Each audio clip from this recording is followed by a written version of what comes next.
పురాతన భారతదేశంలో శక్తివంతమైన రాజ్యాలు, జ్ఞానవంతులైన ఋషులు నివసించినప్పుడు కురువంశం కథ ప్రారంభమైంది.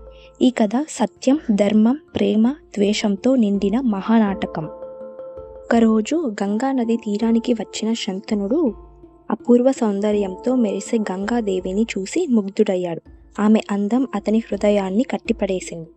ఆమెను పెళ్లి చేసుకోవాలని కోరిన శంతనుని దగ్గరకు వెళ్ళాడు.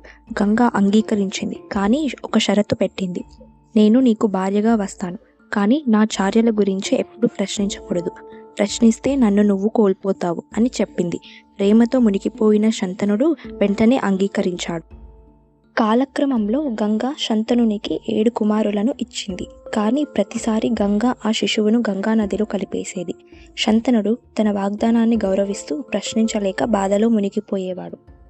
8వ కుమారుని జనన సమయంలో శంతనుడు ఇక తట్టుకోలేక, ఆపు, నువ్వు ఏం చేస్తున్నావు అని అరిచాడు.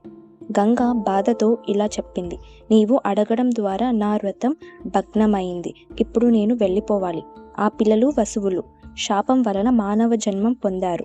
వారిని శాపముక్తం చేయాలి. గంగా ఇలా చెప్పింది. ఆఖరి గంగా 8వ కుమారుడైన దేవవ్రతుడిని శంతనుని వద్ద ఉంచి అతను భవిష్యత్తులో మహాశురుడవుతాడని చెప్పి వెళ్ళిపోయింది. Thanks for watching.